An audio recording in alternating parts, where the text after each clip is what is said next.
L'immunité de Donald Trump pourrait être remise en cause. Cette affaire, instruite par le procureur spécial Jack Smith, est suspendue jusqu'à ce que la Cour suprême tranche sur cette question d'immunité pénale d'un ancien président.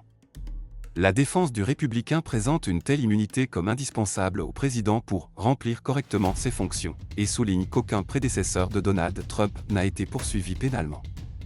Cette inculpation est une première historique à cause de la particulière gravité du comportement présumé, a expliqué le procureur spécial dans ses arguments écrits. Il a précisé que la gravité, la portée et les dégâts causés à la démocratie par les crimes allégués sont uniques dans l'histoire américaine. Immunité présidentielle.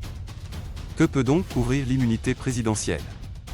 Si c'était en France, les articles 67 et 68 de la Constitution précisent le statut juridictionnel du président de la République.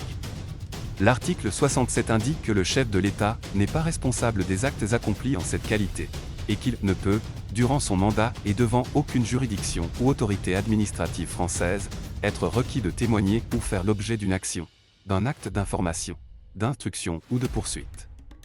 Et l'article 68 précise toutefois que le chef de l'État peut être destitué, mais seulement en cas de manquement à ses devoirs manifestement incompatibles avec l'exercice de son mandat.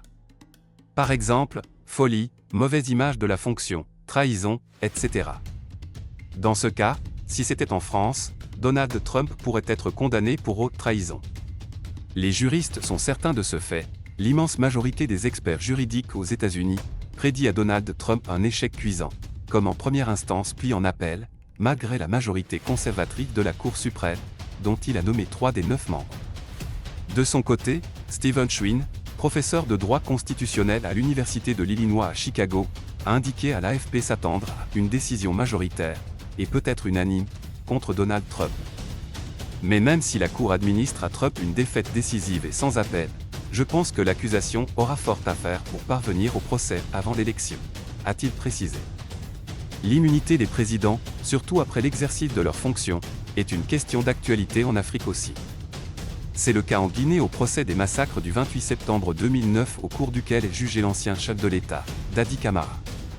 Selon des organisations de défense des droits de l'homme, cette question expliquerait le fait pour certains dirigeants de s'accrocher éternellement au pouvoir.